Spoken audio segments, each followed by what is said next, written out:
Hello, Savannah. Hello, hello, hello, Savannah. And welcome to another edition of Candily Kesha.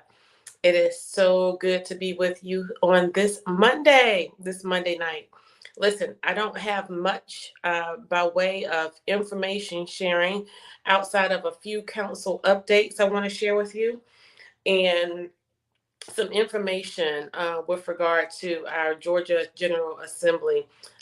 We are just coming off of a visit to the Georgia State Capitol at Savannah Chatham Day, and I want to share with you a little bit of information as it relates to some legislation that's moving. By now, I hope some of you, if not all of you, have heard from our delegation. Savannah is represented by state representatives as well as state senators. And it is my desire that they are as active, vocal, visible, and accessible as I am with regard to any state issues, whether they have any control over what's moving in the Senate and what's not moving in the House. It is incumbent upon them to share information with you. I am so proud as your Alderwoman at Large for Post One that we did exactly what we said we were going to do in 2019. Upon taking office in 2020, we wanted to be accessible to you. That meant we were going to extend our experiences under the Gold Dome to the neighborhoods throughout Savannah and to all of the residents. In addition, we were going to advocate for you. We wanted to make certain that we were advocating for citizens throughout the city of Savannah in every single district with regard to the most pressing issues facing them. And so we, in turn, have done that. We also wanted to inspire you to engage and take your rightful place in local government, meaning we didn't come to play the game. We came to change the historic game. We came to change the legacy game. We do a lot and deal with a lot when it comes to legacy contracts, those revolving vendors and recipients of City of Savannah contracts. It's the same engineering firms, same architects, same attorneys, same construction companies, same developers. And we know that more entities than what's on our agenda exists in Savannah. So we have been advocating for fairness, transparency in that process. We also wanted to do away with legacy politicians, those who have been in office and who have passed the torch to family members who then come into office as if it's a lineage or a heritage to be taken upon themselves and take as their own. Elected office and public office denotes servitude. I am not an elected official. I'm a public servant, and I have been for over 20 years in Savannah. And so that's really and truly the primary issue I have with the job that I have to do, in that there's so much of an underbelly of an experience when you do not align yourself with those traditional politics, with those traditional legacy contractors, with those traditional legacy politicians. I'm different. There's a song. You want me to sing it? No, just kidding. But what we did do is we maintain a standard. We listened to the electorate as they spoke in 2019 when they sent nearly an entire new council into office and said, we want to not do business as usual. Look at the Durand Avenue corridor. That is a result of the previous council. The Deloach administration approved all of those petitions for the businesses that are now in that corridor. Parker's, Chick-fil-A, Starbucks, Captain D's. That was all approved previous to our arrival. But in short order, the majority on this administration delivered it on a platter and made it much easier for them. And now the residents of Poplar Place and all surrounding that community to include Sylvan Terrace, and individuals commuting inside and outside of Savannah will now have to suffer as a result of the influx of business that will bring with it more traffic congestion. But unfortunately, the infrastructure, traffic calming, has not been matched with the output of what those businesses will yield. We want growth. We desire growth. We love growth. We just want smart growth. And we want growth that will not impede the harmony of our communities. And so we want you to know that in addition to advocating for you and inspiring you to take your rightful place in local government and engage in local government, that accessibility is most important. But it can't stop there. It is not enough for us to advocate, make ourselves accessible, inspire, and empower you to engage in the political process. We now must go the distance. We now have to challenge the status quo, hold elected servants accountable, put pen to paper. It's election season, y'all. You can get almost anything you want from politicians who have not responded to email, who have not picked up the phone, politicians who have made promises by way of task force and have not delivered anything beyond rhetoric. Now is the time, Savannah. Now is the time to make good, to make them make good on all of their shortcomings. You're going to see a lot of movement. You're going to see a lot of maneuvering coming from under the gold dome. You're going to see a lot of activity that gives the appearance of progress. But what we want you to know and what we want you to understand, that it should not have taken 3 years for it to happen. I still want you to take it.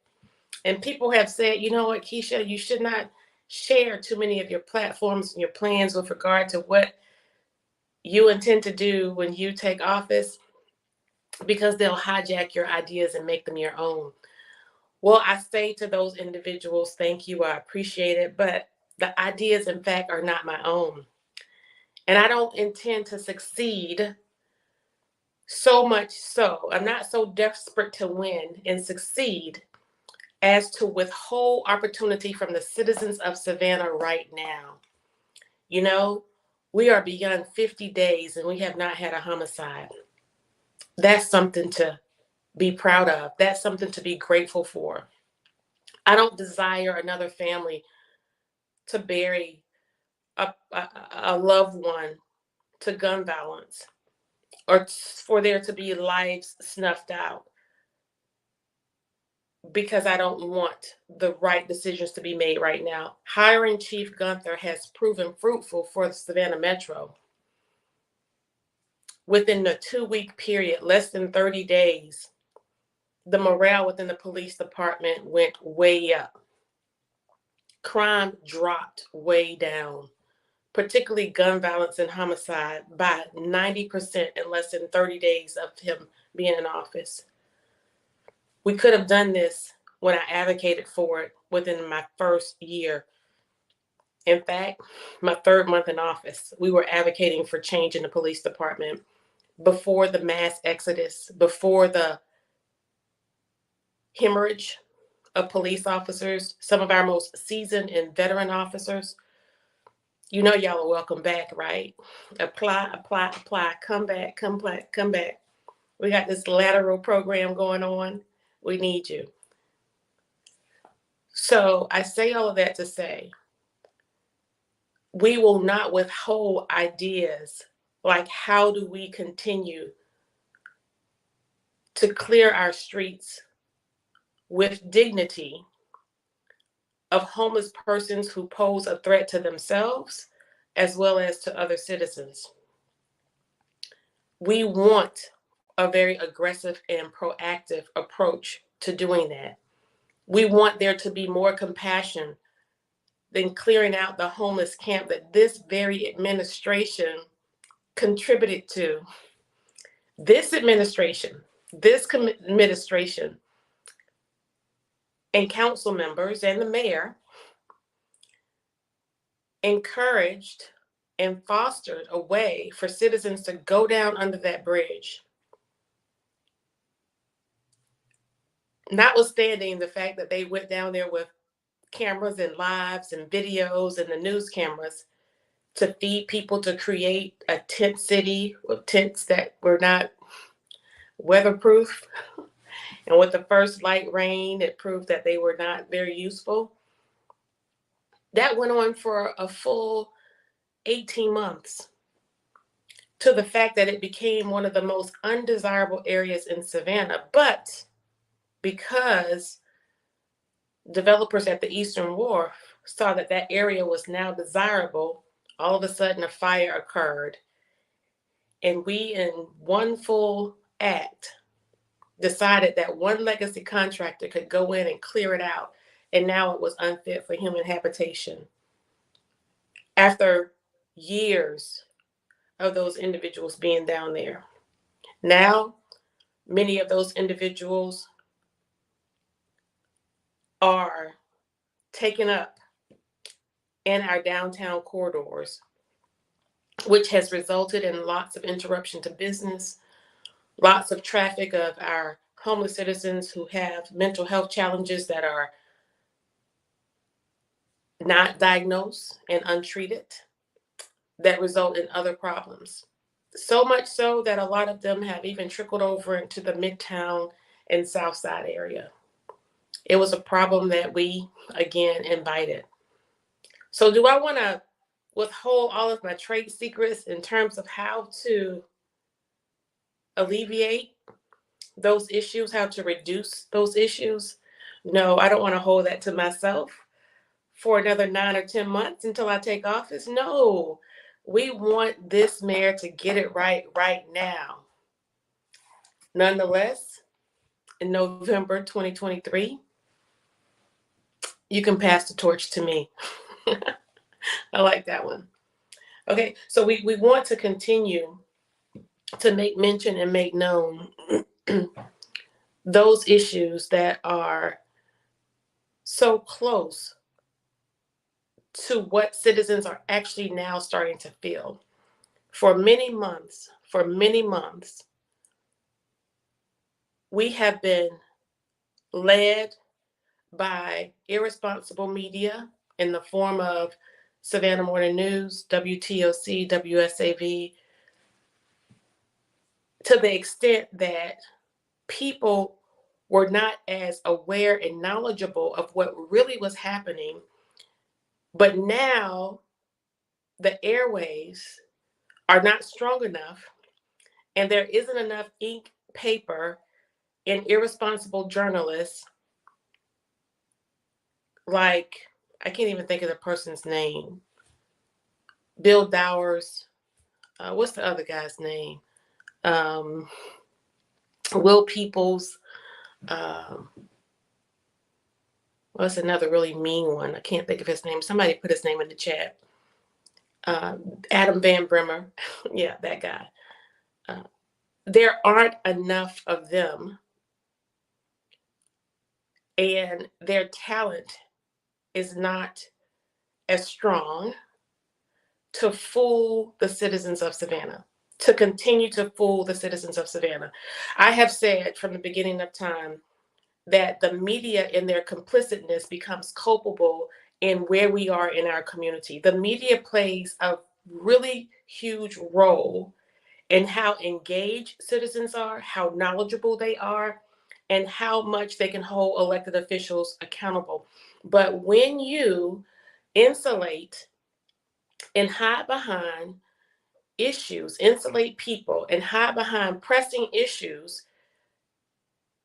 and decide to focus on sensationalism and interpersonal relations and the lack thereof, you do the citizens of Savannah a disservice, thereby putting our community in harm's way. From the very first quarter of us being in office, these media affiliates should have been reporting in a way in which the citizens of Savannah would have recognized from day one that we had a defunct police department and leader. Year one, we failed to roll back the millage rate, thereby resulting in increased property taxes of individuals. By year three, we had eclipsed the number of homicides than all previous administrations before us, the 2 or 3 of the administrations before us. The morale in the city of Savannah among staffers was at an ultimate low. They failed to highlight and feature the real issues associated with forced displacement, to include areas like Clearview and Yamacraw. They failed to highlight the real issue with preserving the Weeping Time property. If people really knew and understood the meaning and the value of the Weeping Time land, quite possibly issues like what happened with the crew would have never happened, because the spotlight would have been laser focused on the fact that the policies within the city of Savannah were skewed. The majority of the vote, to exclude myself, Alderwoman Lanier, and Blakely, were that of individuals who had aligned themselves with the establishment and forgot about the call of the people in 2019, where that electorate said no more investment in brick and mortar and things, and they wanted investment in the citizens of Savannah. They desired that for people who were born here, lived here, grew up here, graduated school here, raised their children here, or even moved here for a better life, they wanted to make sure that these people were primary, central, and focus of the administration. Well, instead, in short order, a majority was established and all hope was gone. I told Jay Melder as we interviewed him, he's our 4th city manager in the 3 years and 2 months that I've been in office. We've had 4 city managers in the 3 years and 2 months that I've been in office. How's that for leadership? Where is that headline? Where is that news story? Where is that focus? It doesn't take a rocket scientist to figure out that between that dynamic and the fact that sitting older persons cannot put an item on the agenda for consideration or presentation. In other words, we cannot propose an ordinance, legislation, or a service like Carver Village needs streets paved. Let's hope that between Chester Ellis and Van Johnson in this election season, they can get some streets paved in Carver Village. Y'all, it's Christmas. Get your list ready. Except for this time, we won't allow you to be fooled. And so when they go about in a way in which they're not reporting accurately, often with authenticity, transparently, they lose focus, and the intent then becomes to major in the minor things. My pastor often says that the greatest enemy of direction is distraction. And this has been an administration where the leader specializes in deflection and distraction, thereby leading to confusion. I don't have to sell it to you. You can feel it. I don't have to beg you to understand or even ask you to understand, because you can feel it. When you drive through the corridors of Midtown to downtown, from River Street back to the South Side, we have a 13-story building going up in this historic city that's going to block the view of the bridge. We have a $1 billion project happening right over on Hutchinson Island, despite the fact that we haven't responded to the real core issues of sex trafficking. Instead, we take photo ops. The mass development of apartments and condos in our Montgomery Street and MLK corridors, where no citizen of Savannah would be able to afford to live. Where is the value? The value is where we put our dollars, and where we have put the citizens of Savannah tax dollars over the last year is not in the people. What we've done for the people, the majority has increased your property taxes. The majority even voted to increase your water bill.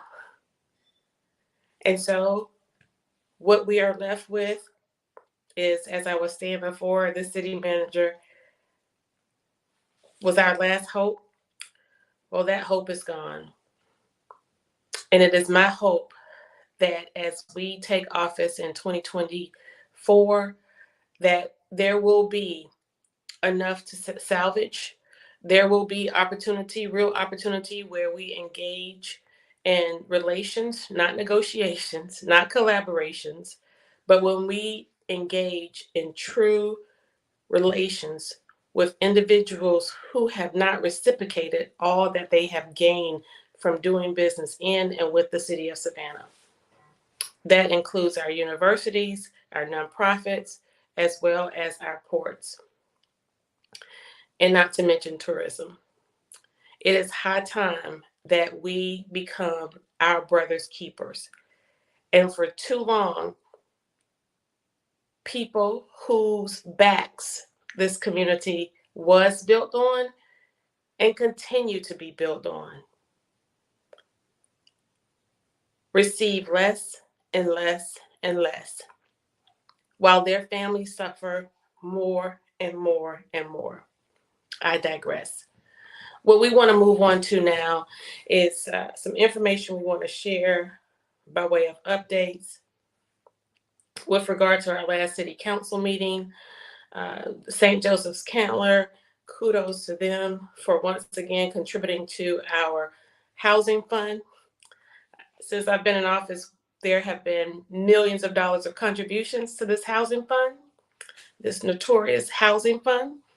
I just want the day to come where we see the products that are birthed out of the housing fund. We want the products. You may say they're coming or they're there, but we want the products from the housing fund with the millions of dollars that our city has invested, in addition to other community partners. We want those products to rival the products that we see being developed in rapid speed in the corridors of President Street, as well as the corridors of Montgomery Street and MLK. We want rapid development that is affordable to match the development that happens like that, that's not affordable for our citizens of Savannah. This is Black History Month. The city of Savannah has invested an enormous amount of money in the Black Heritage Festival. Many of the acts, programs, events, concerts are free. And so we want you to partake in those events as they will take place throughout the month through to February 28th. And you can find out more about the Black Heritage Festival on our website as well as on our Facebook page. The Cultural Arts Center is releasing a grant application through the Weave a Dream program for $5,000 to nonprofit organizations. And these organizations are established nonprofits as well as budding nonprofit organizations. Kudos for those of you who don't who don't know. Chief Gunther has been selected as the permanent chief of the city of Savannah, and I'm so happy that Devon Adams has also been. It's recently announced that he is the assistant chief, and so these are veteran police officers who have worked tirelessly in our police department for over 20 years. I personally feel like it was the best choice in that they're home and department grown individuals, and our department was really suffering and struggling with all of the change over the last 10-15 years. We really needed some continuity, and I think these gentlemen are the exact people who can bring this to us. Moving on, and as I close, we stated to you that there's been some movement of legislation going through the Georgia General Assembly. And so it came to our attention while we were in Atlanta that Senate Bill 31 um, seeks to strip progressive prosecutors of prosecutorial discretion. This legislation, Senate Bill 31, would require a district attorney to reimburse the attorney general's office when a district attorney declines to prosecute a case and the attorney general prosecute. Then the attorney general will in turn prosecute that case in the DA's place. The AG, attorney general, could then become involved in any criminal case at the governor's request. That sounds dangerous.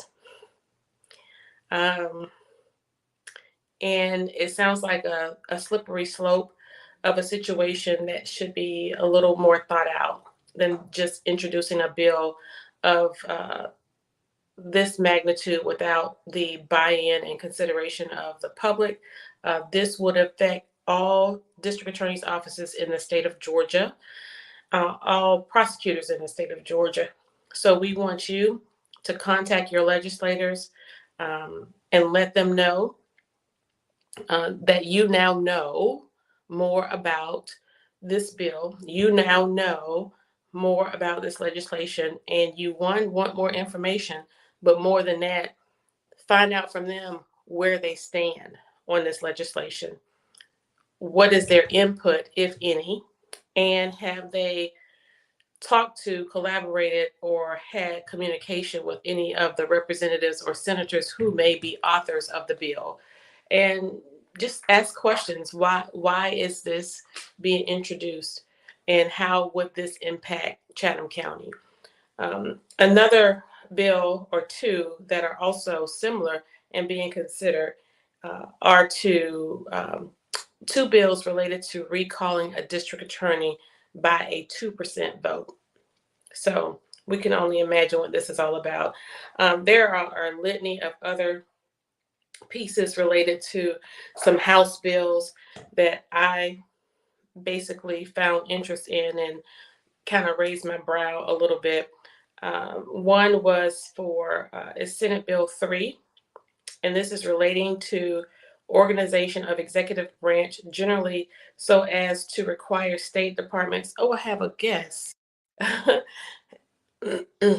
It's relating to an organization of executive branch generally so as to require state departments, agencies, boards, bureaus, offices, commissions, and public corporations authorities to assess educational and training requirements for positions of employment, to identify positions of employment for which such requirements can be reduced, to require efforts to reduce the number of positions for which a 4-year. So this essentially, these bills are oftentimes very convoluted and wordy, unnecessarily, I think, sometimes deliberately confusing and sneaky so that they can sneak stuff in.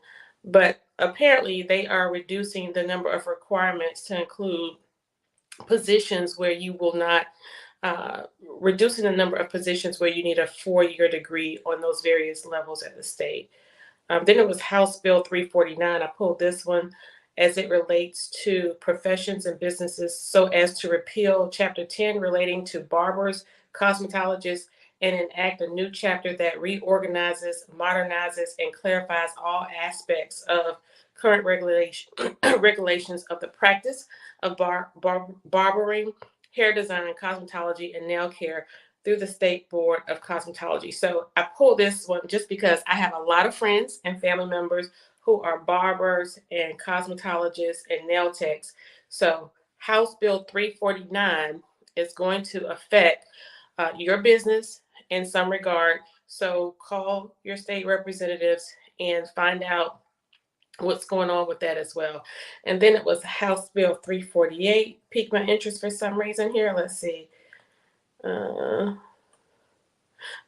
This is to the enforcement of laws regarding speeding in school zones using recorded images. This one is really of importance because a lot of people have been impacted here locally by some of these speeding cameras. So contact your legislators and find out more about House Bill 348 as well. And then There's a couple more, but I won't bore you with that because this is not fun stuff, but it's important stuff. It's important stuff. So go to legis.ga.gov, and you can find out about all of the legislation that's moving through the House and moving through the Senate. And I think most of these pieces are on first reading right now. It has to go to second reading before it much can be happen. Much can happen before it's ultimately adopted and put into law. But I have with me Dr. Teray. What's who? I said, Jesus, you're gonna get in trouble for that. What do I owe this privilege tonight? I think I'm gonna have that as a segment on my show where I just have pop-up guests. I don't trust the producer to do me that way, but I have a pop-up It guest was tonight. it was the producer. It was the producer said I sent you the link to go on Kandily Kesha and I talk like about it. the student. So that's why we just finished a Black Heritage Festival program at Georgia Southern, and so then that's when I saw the message from the producer, and so he wanted me to share with you all about a scholar at Georgia Southern University who needed some resources, some support from the community. She needed some funds because she was told by the bursar's office. She received a confirmation from them today that if she didn't get the money in, then she will not be able to be enrolled in school. And so we were doing what we can to try to help with regard to that matter. So that's why the producer told me to come on. And so that's why I did that. I can pop out also. So, but I was just being obedient to the producer of Kandily Kesha. Well, thank you so much, Mr. Producer, and of course, I that's what my heart is in terms of helping. So, tell me, when does the student have to have the money in by, and how much is it? Um, she and I talked earlier. Some funds were coming in. The amount was $3,400. They wanted the money today. They wanted today, and we figured that if at least she got it tomorrow, that there's some leeway because there's some other folks at Georgia Southern who are in administration who have been informed about the situation and we're trying to help out with regards to that. So we're like, whatever people can do to assist with regards to that, because her family, just for anyone out there, her family, they do not have the resources. They have attempted, and each avenue that they went down, that some of y'all were probably going to say, they went down those avenues, and their family do not qualify. Even with regard to the VA, what was said that because their father does not have the percentage of disability, so that's why she can't do the GI Bill. That's what they initially thought would happen for her this semester. What So, about what about for those who would say, can she apply for a student loan? and that's why again, all those resources. That's why they attempted from Parent Plus and all that, and they were not able to get those. So, and that's the situation. You know what? This is a sidebar, but how is it that the parent can get a loan, a Parent Plus loan, but I can't get the grades? Hmm. Hmm. What's what? Where you do that at? Huh? It's called FERPA. You gotta get that FERPA. You gotta get Oh, that FERPA. You gotta get that. You gotta sign. You gotta get them to sign that FERPA. So that way you can they get that information. So yes, yes indeed, you can get so it once they sign that FERPA. Got your name on it. Bam! You can get that information from the school. They can now have a conversation. The professors, the faculty, I mean the staff members, the administrators, they can now talk to you. They're gonna say, "Do you have a FERPA?" So that's what happened. Even though you paying, yeah, get that yeah, FERPA, Parent I'm just Plus loan and FERPA. I'm just trying to help somebody, Dr. Teray, because that just dropped into my spirit. I heard a parent say. I mean, I'm not calling any names or anything, but it's something just dropped in my, and I'm not talking about for myself. I mean, Right. you Oh know, yeah. Oh yeah. Oh yeah. So that's why I would say this: if you're going to do a Parent Plus loan, do you understand? You sign Parent Plus loan, but you also they sign the FERPA for you. right. So that should be the Yeah. trade-off. That parent can get their own login, sign in, and get that information, and they can see the grades for themselves. That's right, and that way, and say, hey, you call up the registrar's office. I need to get send to me such such so and so. Yeah, uh-huh. Okay. Anybody else say I got the first each year there each year. I mean, each academic year there at the school. Make sure you got that FERPA if you want the information. Now, if you don't want the information, then you don't sweat about the FERPA. Got you. Now tell me this. Back to this student who we want to, Mm-hmm. and I'm pretty sure her parents have FERPA. So tell me, how can we help? Where can we Okay. where can we send Um, funds? And first, what is the young lady's major? she's African Studies minor, and she is a theater major. Theater, Africana studies. African And tell me Studies this, minor. Mm-hmm. what Hmm. year is she? She's a sophomore. Okay. And has she pledged any sorority? No, no, she has not yet. She is not yet. Mm-mm. Okay. Is she a member of any organizations? We're just trying to make some associations with people who would probably think, oh, that's my sister, or that's With regards to the theater groups, yeah. With okay. regards to theater, so yes, she has performed in a number of plays. So yes, and that's even from high school on. So yes, and in fact, there's a play that they are working on right now. That she's one of the characters in it, and I forgot the name of the play. They just were with me on Friday, and they were discussing it. I forgot the name of it. I forgot the name of it. But Okay. yes, And tell me this: what is she from Savannah? she's from Atlanta. She's from Atlanta, Georgia. She Okay. has relatives here in Savannah, Georgia, and unfortunately, her relatives attended Alfred Eli Beach High School. I'm just all the That woman. I got on blue and white tonight. All the woman. I got on blue and white. So I'm representing. I'm representing the high. I'm representing the high. All the woman. So, but yeah, her relatives attended Beach High School, and in fact, her relatives were at the picnic of Beach High School when they had during the summer.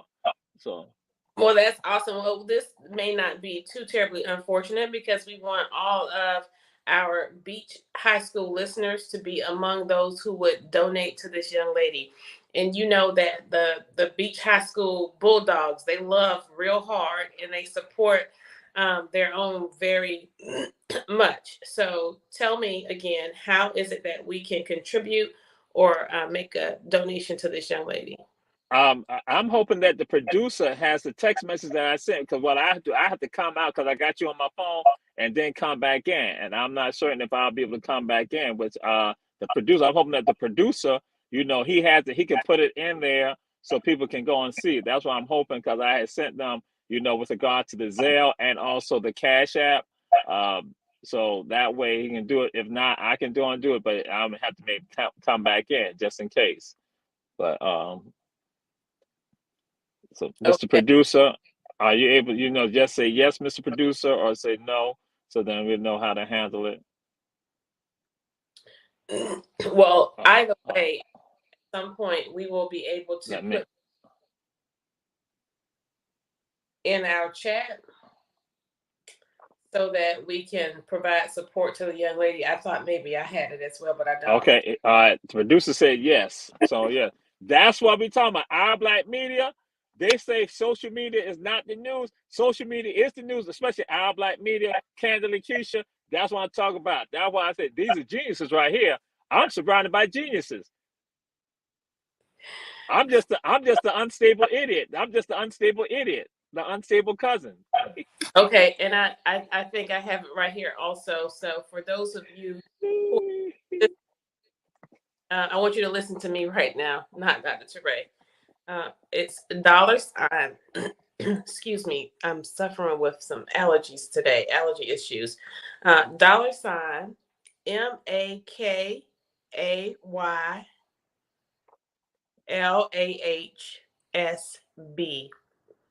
So again, it's dollar sign MAKAYL, A as in apple, HS as in Sam, and B as in boy. And if you could put that in our feed, producer, that would be great. And for those of you who are listening, if you can make a contribution to this young lady, recognizing that no amount is too small. And Dr. Teray, it will be my hope that you will contact me and tell me Oh, that this absolutely. was able to secure the necessary funds that she needs and Absolutely. the help. And we will have her come on our Black Media to let it be known. Yes, ma'am, we will do that. Well, listen, thank you so much for popping in, for Thank being you. Thank my you. surprise, my surprise pop-up guest. Maybe I should have this as a segment. I like this. We appreciate you. Thank you. It might be dangerous though, right? Huh? Just depending on who the person is. But again, thank you. Appreciate you all. Yes, sir. All And right. listen, Savannah, it has been great. I have been struggling through with these allergy issues to talk with you tonight and to keep my brain connected to my voice. There we go. There we go. Zelle as well as Cash App. So let's see if we can help Miss Michaela Bonds. Any support that you all can give to her would be greatly appreciated. I'm not going to labor too much longer tonight. We're going to slip away and get ready for a exciting week. You will see me out and about. We have started campaigning. We are in the midst of things right now. I'm so excited. I don't like everything about the campaign, but what I do love about campaigning is meeting and greeting people. Right now, we are in the middle of our signage campaign, and it's politics is a nasty game, and it's an underbelly of an experience. And so, we've done a pretty good job with putting our signs out and about, and we want you to know that we don't intend to bother anybody's signs, and we intend to abide by the ordinances of the city of Savannah. Um, so all of my signs are on private property where I receive permission to put all of them.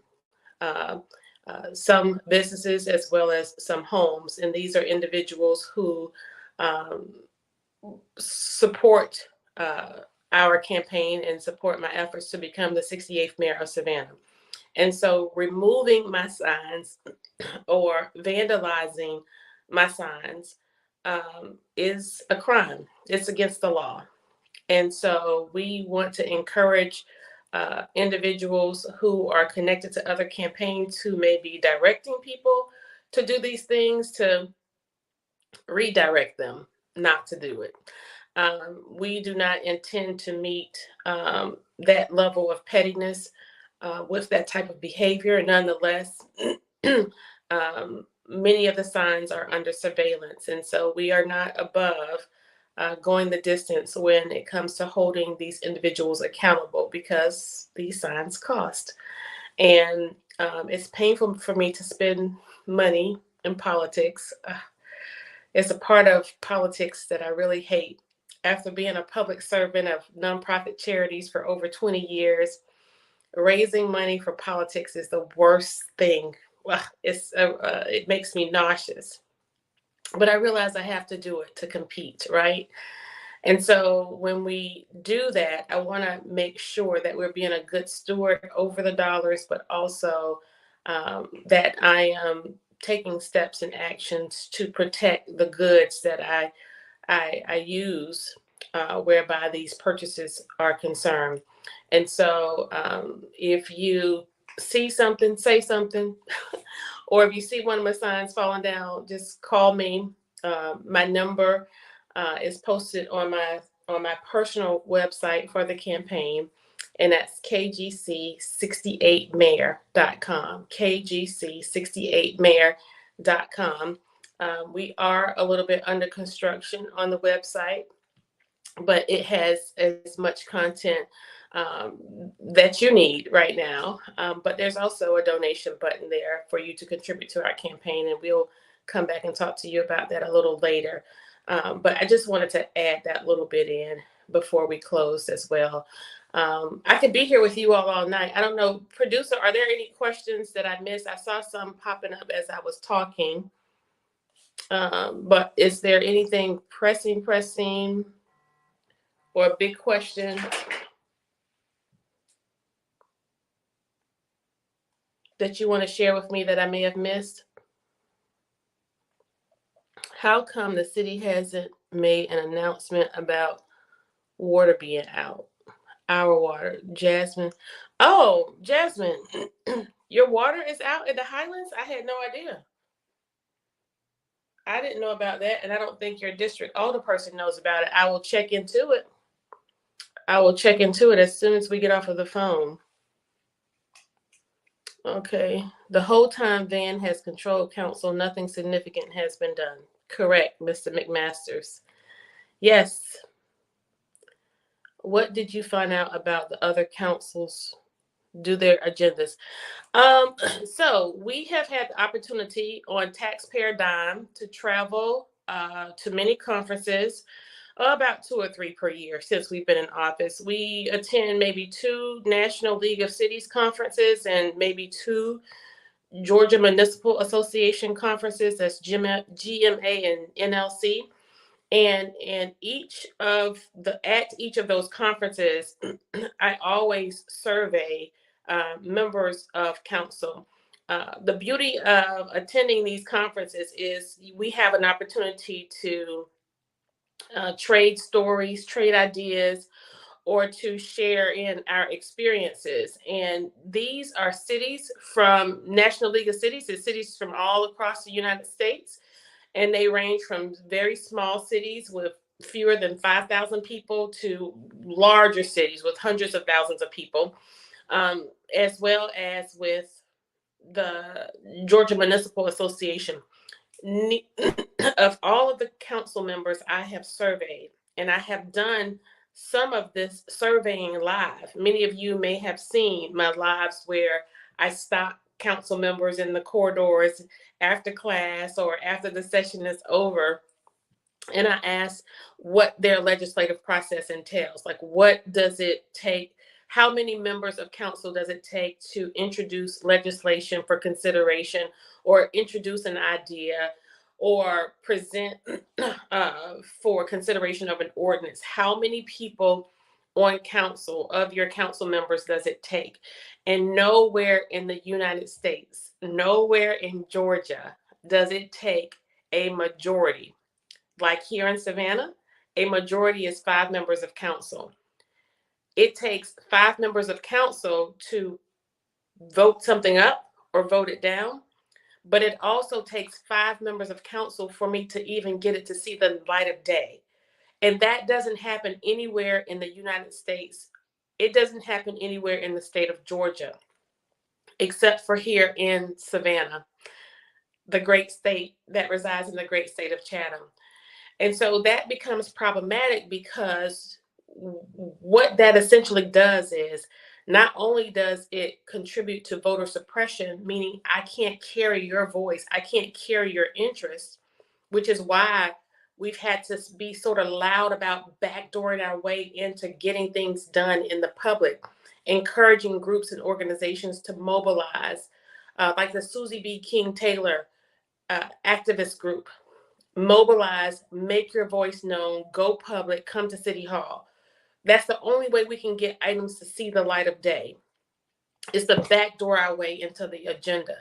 And so we have to do that because the majority who has the power on council, that's the mayor, Dietrich Leggett, Linda Wilder Bryan, Curtis Purdy, Nick Palumbo, and Estella Shabazz. If they were to allow us to actually present to the public an item of interest, more than likely it's going to be aggressive, progressive, and it'll actually yield results, and they vote it down.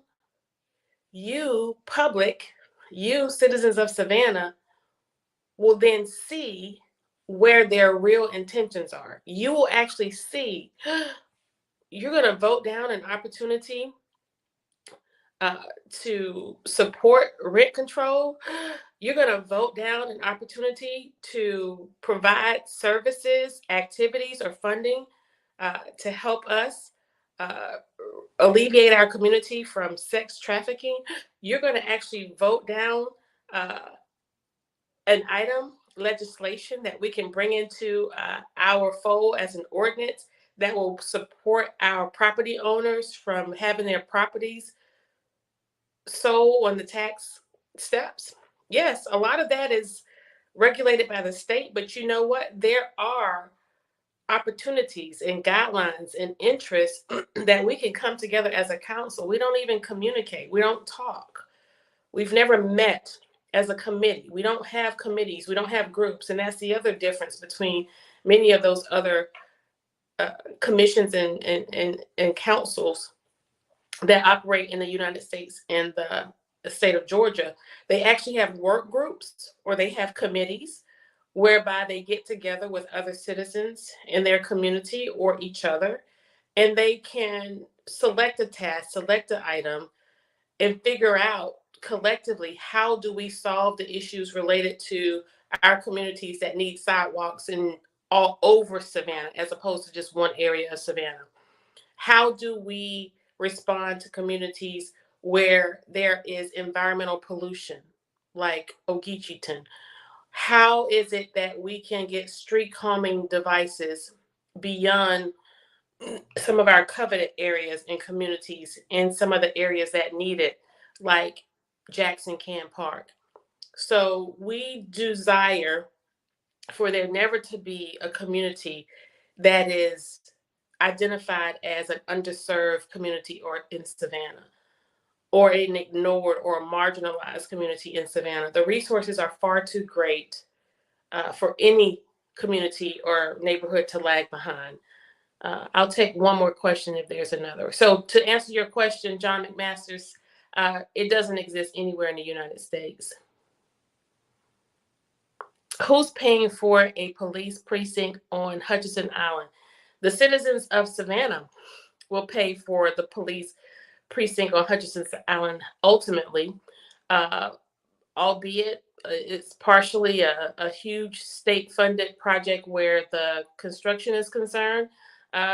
Just like a lot of our police service is relegated to the downtown corridors for tourists. A lot of our police service is relegated to the downtown corridors for SCAD students.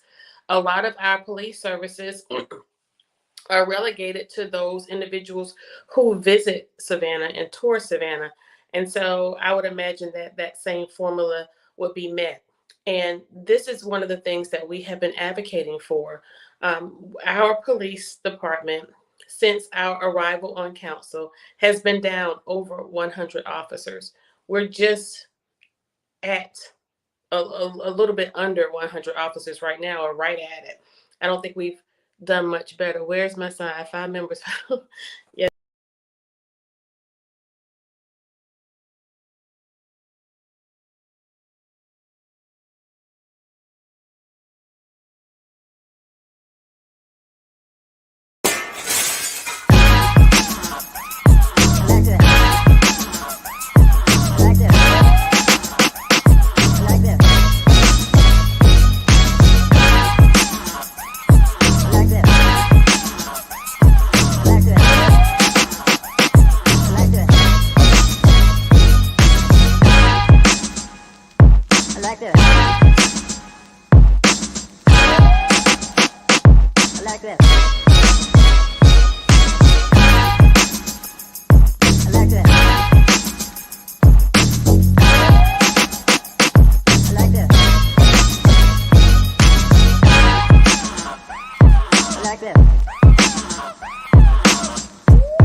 like this.